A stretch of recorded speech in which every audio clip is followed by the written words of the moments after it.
जय श्री राधे कृष्ण दोस्तों, जय महादेव। श्रावण मास महात्म कथा में आज हम सुपोधन नामक व्रत की कथा का वर्णन करेंगे। अध्याय 15। जय श्री महादेव। तब श्री सनत कुमार जी ने भगवान जी सदाशिव से कहा, हे प्रभु, मैं नागों का आश्चर्यजनक नागपंचमी व्रत आपके मुखारविंद से सुन चुका हूँ।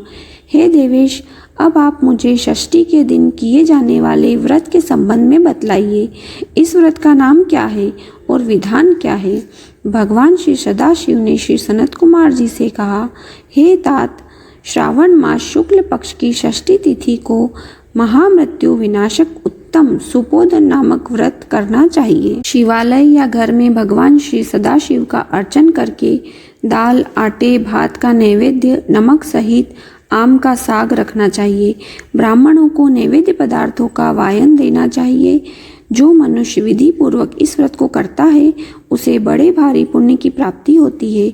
इसके संबंध में तुम्हें मैं एक प्राचीन कथा सुनाता हूँ, ध्यान पूर्वक सुनो।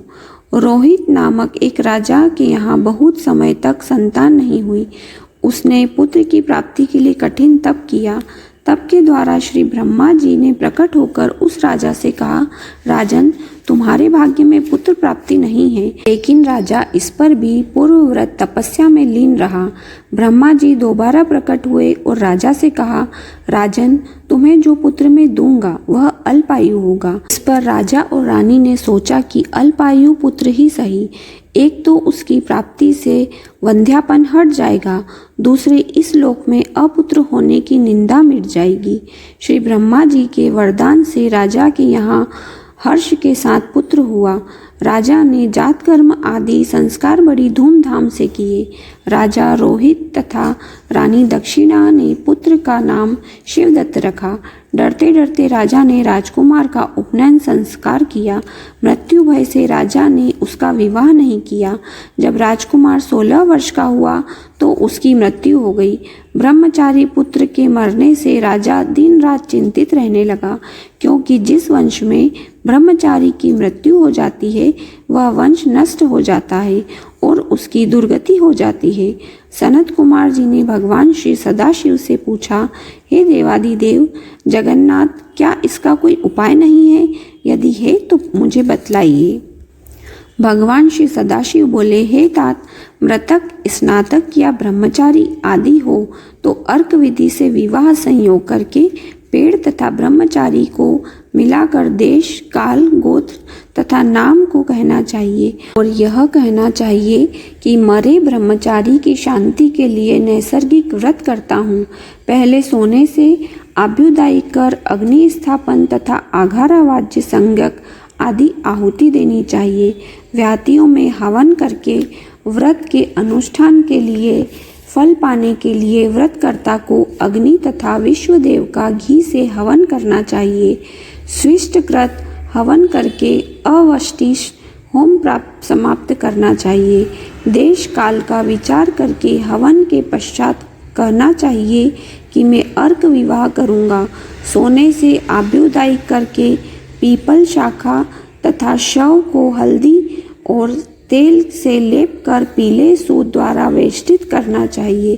फिर अग्नि की स्थापना करके विवाह विधि द्वारा आघारांत हवन करके अग्नि, बृहस्पति, काम, 4 व्यातियों से हवन करके स्विष्ट वृहत संज्ञक होम कर कर्म को समाप्त कर देना चाहिए। यथा विधि पीपल की डाली और मृत शव को जला देना चाहिए। मृत्यु की संभावना हो तो इस व्रत को 6 वर्ष तक करना चाहिए। 30 ब्रह्मचारियों को नए कौपीन और एक हाथ का या कर्ण मात्र का कृष्णाजिन देना चाहिए। खड़ाऊ, छत्र, माला, गोपी चंदन, मणि, प्रवाल माला तथा आभूषण समर्पण करने चाहिए। इस प्रकार करने पर कोई विघ्न नहीं होता। भगवान श्री सदाशिव ने श्री सनत कुमार से कहा, हे सनत कुमार, राजा ने इस विधि को ब्राह्मण के मुख से श्रवण करके सोचा कि यह अमुख्य अर्क विवाह मुझे अच्छा नहीं लगा। विवाह का मुख्य होना उचित है, जिससे मेरे जीवन के वास्ते कोई कन्या नहीं देता। मैं राजा हूँ, जो कोई इसको अपनी लड़की देगा मैं उसे रत्न तथा बहुत सा धन प्रदान करूँगा।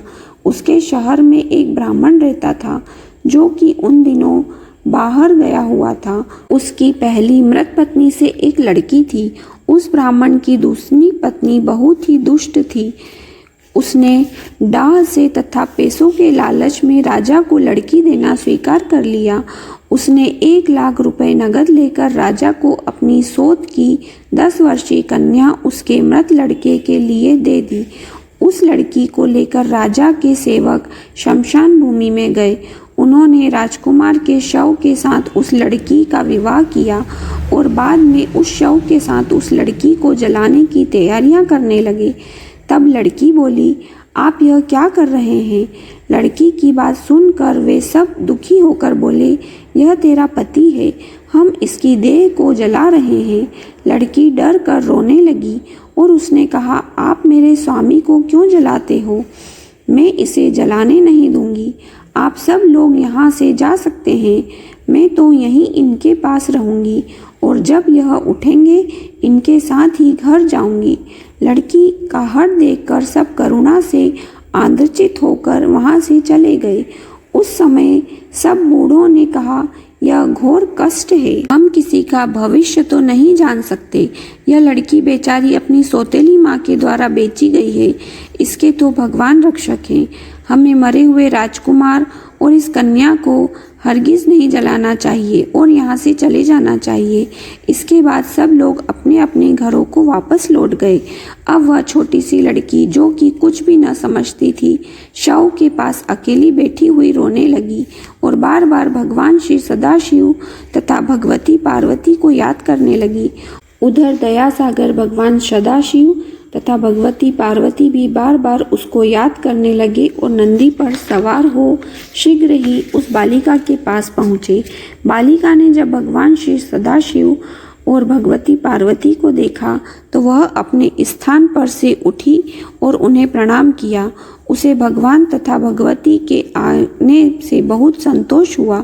उसने भगवान सदाशिव से पूछा, क्या मेरे पति जी उठेंगे? उसके सहज बाल भाव को देखकर कृपालु भगवान सदाशिव तथा पार्वती ने कहा, हे बालिके, तेरी माँ ने सुपोदक नामक व्रत किया था।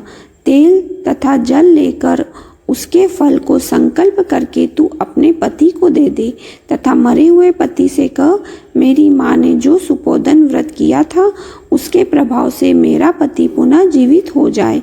बालिका ने भगवान सदाशिव तथा भगवती पार्वती के आदेशानुसार वैसा ही किया। शिवदत्त तुरंत उठकर बैठ गया। भगवान सदाशिव तथा भगवती पार्वती उस बालिका को व्रत करने का आदेश देकर अंतर्ध्यान हो गए। श्री सदाशिव और भगवती पार्वती के जाने के बाद शिवदत्त ने उस कन्या से पूछा, तुम कौन हो और मैं किस प्रकार यहाँ आया हूँ? बालिका ने शिवदत्त को सारी कथा सुना दी। इस प्रकार रात बीत गई। प्रातःकाल नदी के तट पर स्नान करने के लिए आए हुए लोगों ने वापस लौटकर राजा से जाकर कहा, महाराज, आपका पुत्र तथा पुत्रवधू नदी के किनारे पर बैठे हैं। राजा सारा हाल सुनकर अत्यंत प्रसन्न होकर बाजे गाजे के साथ नदी के तट पर आया। जनता ने प्रसन्न होकर राजा की स्तुति की। राजा ने पुत्रवधू की प्रशंसा की और कहा, आप लोग मेरी स्तुति क्यों कर रहे हैं? मैं तो एक मंदबुद्धि अधम जीव हूँ। मेरी सह पुत्रवधू सुभागा और धन्य है।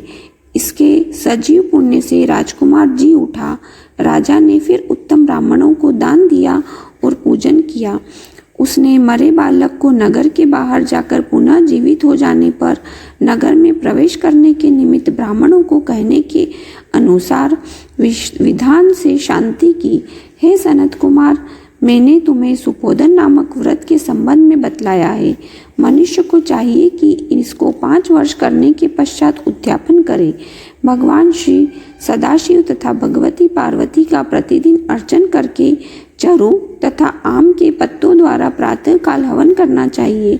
पूर्व विधान से व्रत में नैवेद्य तथा वायन देना चाहिए। इस प्रकार व्रत करने से मनुष्य को चिरायु पुत्र की प्राप्ति होती है और अंत में वह शिवपुर को जाता है। बोलो काशी विश्वनाथ भगवान की जय। आज का अध्याय यहीं समाप्त होता है। इसके आगे की कथा हम कल के अध्याय में श्रवण करेंगे।